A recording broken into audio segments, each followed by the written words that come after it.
vous les scorpions, bienvenue pour votre projection pour cette année 2022. En tout cas, cette première partie de l'année 2022.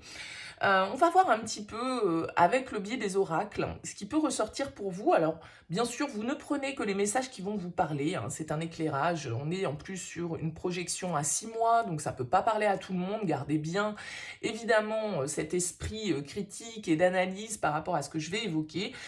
N'hésitez pas à aller voir votre signe ascendant, votre signe lunaire. Et puis, pour les consultations privées, vous avez mon mail, lililataro@yahoo.com. J'effectue toujours une approche préalable avant toute guidance pour voir si je capte bien vos énergies actuelles. Donc, n'hésitez pas dans votre mail, vous me donnez prénom, date de naissance des personnes concernées, le domaine de votre question, pas plus de détails. Le but pour moi, c'est de voir avant la guidance si je cerne bien vos préoccupations. Donc, restez le plus large possible. Alors, pour ce tirage semestriel, pour cette première projection de 2022, j'ai pris 2 cartes de la sagesse de l'oracle, 2 cartes des portes de l'intuition, une carte de la quête du 5e royaume, et puis j'ai quand même pris un peu de tarot, je ne peux pas m'en empêcher. On va avoir un petit peu vos forces, vos faiblesses et le conseil. On va découvrir les cartes ensemble, les scorpions, on est parti. Alors, vous avez quoi? Vous avez nouvelle vie et vous avez tout ce qui brille, ok. On a les mains ouvertes et la transmutation. Ok. On a le dauphin, le pendu en force, le 5 de bâton en faiblesse, en challenge en tout cas, et le 3 de denier en conseil. Ok.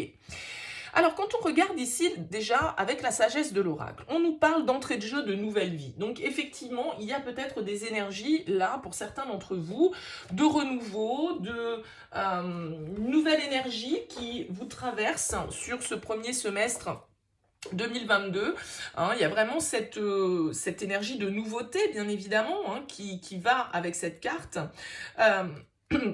Cette carte nouvelle vie, en fait, elle nous invite à laisser émerger éventuellement de nouvelles idées, à être dans une perspective de croissance, avec des débouchés, peut-être, comme on le disait, des opportunités, quelles qu'elles soient, pour avancer. Il y a un vent d'air frais, il y a un renouvellement qui se fait pour vous, il y a une sorte de réveil, un petit peu, de renaissance. C'est un petit peu comme le bourgeon, je dirais, qui est clos. Donc il y a une certaine forme d'optimisme, voilà, ce vent de fraîcheur qui vous traverse sur ce premier semestre. Alors malgré tout, avec cette carte tout ce qui brille, on vous invite à aller voir au-delà des apparences, au-delà peut-être du superficiel. Vous pourriez ici cacher votre vraie nature, ne pas vous montrer. Vous voyez, on a ces masques qui sont là, on peut être un peu en train de jouer un rôle vis-à-vis de l'extérieur. Et de cacher sa vraie nature. Donc ici, il va vraiment, pour moi, falloir laisser émerger quelque chose de nouveau. Peut-être que vous tentez d'être ce que vous n'êtes pas, ou peut-être que vous n'osez pas être ce que vous êtes. Il y a vraiment cette idée-là. Il y a peut-être un petit peu d'instabilité, une humeur qui peut être un petit peu changeante avec cette carte tout ce qui brille. Mais on vous invite, en tout cas, à tenter d'être ce que vous êtes vraiment. Peut-être de laisser tomber certains masques. Et je pense que ça va dans ce sens parce que ici, on a les mains ouvertes avec les portes de l'intuition et c'est une carte qui va vous parler de lâcher prise, cesser de vouloir peut-être avoir le contrôle sur certaines situations, de vous détacher de certaines attentes, de vous laisser porter un petit peu par le mouvement de l'existence, parce que vous pourriez avoir un besoin de contrôler, de garder, de vous agripper à certaines situations, à certaines personnes, à certaines croyances. Et donc, il va s'agir ici de lâcher un petit peu une certaine forme de résistance, peut-être de faire tomber certains masques pour vous montrer tel que vous êtes et embrasser cette nouveauté.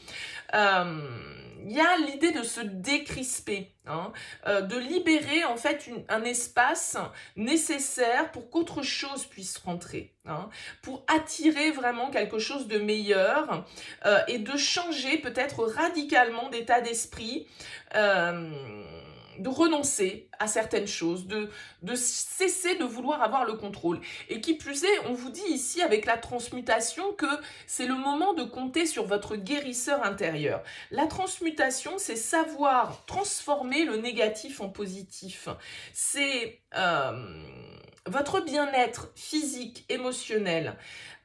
Le fait que, vous savez, quand on a des pensées négatives, ou quand on est dans le stress, quand on cherche à avoir le contrôle, quand on est dirigé un petit peu par son ego et qu'on n'arrive pas à être dans ce lâcher-prise, eh bien, parfois, on somatise certaines choses. On peut avoir des maux physiques à cause de nos pensées. Mais la transmutation, elle vous dit aussi que c'est l'inverse, c'est-à-dire que vos pensées peuvent vous aider à guérir.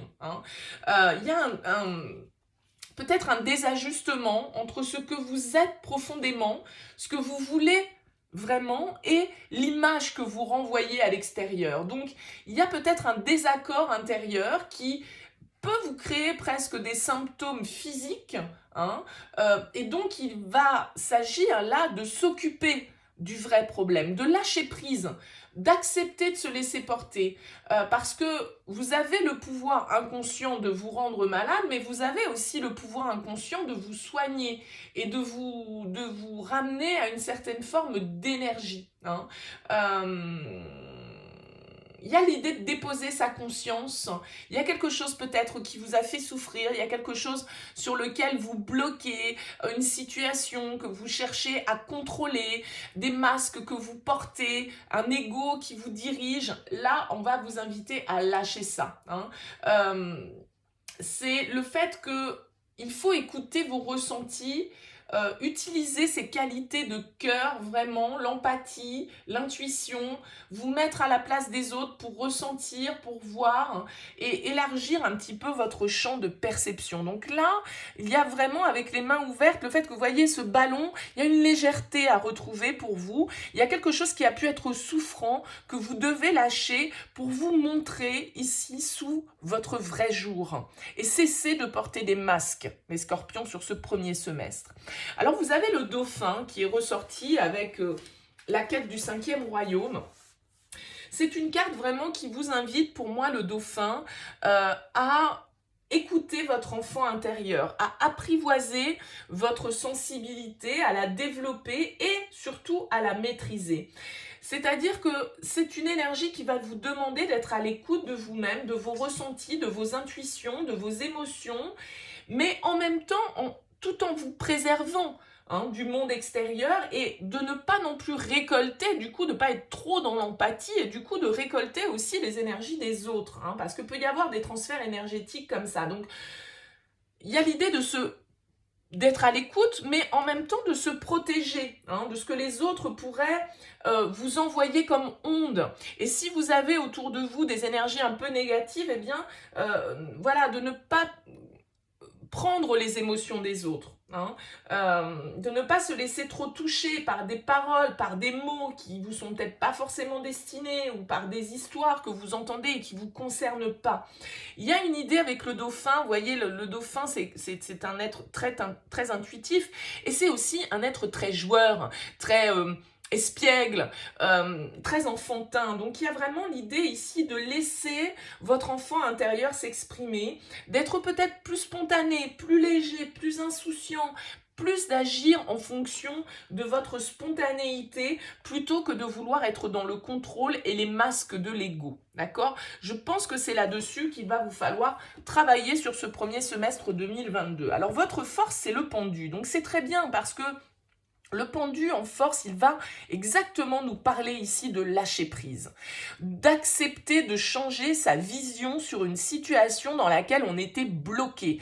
Le pendu, c'est l'ego, c'est effectivement aller chercher à l'intérieur de soi des réponses quand on est dans une situation sur laquelle on n'a pas le pouvoir d'agir, le pouvoir n'est pas entre nos mains, eh bien on n'a qu'une seule possibilité, c'est d'accepter de changer sa vision des choses, de prendre du recul, de voir la situation sous un autre angle. Et ça, c'est votre force. Je pense que vous allez vraiment, c'est lâcher prise, hein, les scorpions, là, sur ce premier semestre. Sortir ici, parce que ce 5 de bâton en challenge, c'est les conflits, c'est la rivalité, c'est le fait de vouloir s'imposer, c'est le fait d'être peut-être dans une situation de tension où on ne sait pas ce que notre désir nous dit. On peut avoir de la rivalité avec un 5 de bâton. On peut avoir une situation où on va devoir s'affirmer, où on va devoir s'imposer, mais parfois ça bataille un petit peu. Et ça peut être un conflit intérieur que vous vivez sur lequel vous allez devoir lâcher. Je pense ici qu'on vous invite, avec ce 3 de denier, à travailler sur votre communication, à travailler avec les autres, à partager, apprendre, communiquer, être entouré avec ce 3 de denier, faire grandir quelque chose, cultiver quelque chose, d'accord? Donc peut-être ici des associations qui pourraient être fructueuses, n'hésitez pas pour moi à faire tomber certains masques. Je pense qu'il y a un renouveau dans lequel vous devez vous mettre en étant plus aligné avec ce que vous êtes, en vous autorisant à une certaine forme de légèreté, en vous autorisant à ressentir sans pour autant embarquer avec vous des énergies qui ne vous appartiennent pas et qui du coup pourraient vous peser et vous alourdir. Changez votre vision, lâchez prise sur certaines attentes avec ce pendu pour pouvoir justement vous reconnecter à vos aspirations peut-être plus profondes, sortir de certaines situations qui peuvent être un peu sacrificielles. Il va être temps ici de profiter, d'accord, de cesser de se sacrifier ou de se mettre en position de victime, voilà, c'est pas moi, j'ai rien fait, je peux rien faire, j'y suis pour rien. Non, voilà, c'est pas le moment de bloquer, c'est pas le moment d'empêcher le mouvement. Et il y a vraiment l'idée de refuser de se sacrifier un petit peu là désormais aussi et de lâcher prise hein, sur vraiment certaines choses que vous souhaitez contrôler. Reconnectez-vous à cet enfant intérieur, jouez, amusez-vous, profitez, soyez beaucoup plus léger, soyez moins dans l'ego et dans le mental, ne vous laissez pas happer par des énergies négatives qui ne vous appartiennent pas. Il y a un vent de renouveau qui est là, mais il va falloir effectivement sans doute faire tomber certains masques que vous portez, changer un peu votre vision des choses, sortir d'un conflit peut-être intérieur, de certaines tensions, de certaines disputes, d'une envie d'avoir le dernier mot peut-être que vous pourriez avoir et d'être plus dans quelque chose de constructif, dans la communication, dans l'échange avec les autres, dans la collaboration avec les autres. Il y a une notion d'apprendre peut-être à mieux communiquer de manière plus légère, de manière plus spontanée, moins réfléchie. Voilà pour vous les scorpions pour ce premier semestre 2022. J'espère que ce tirage vous aura parlé. N'hésitez pas bien sûr à me faire part de vos commentaires. Je reviens bien évidemment bientôt avec les prévisions pour ce premier mois 2022 de janvier. En attendant, je vous souhaite de très belles choses. Profitez des fêtes, profitez des vôtres et puis écoutez, n'hésitez pas à revenir consulter cette chaîne, à vous abonner, à activer la petite cloche pour avoir l'information des vidéos qui sont publiées. Merci en tout cas à tous pour votre présence sur cette année 2021. Merci d'être là et puis à très vite.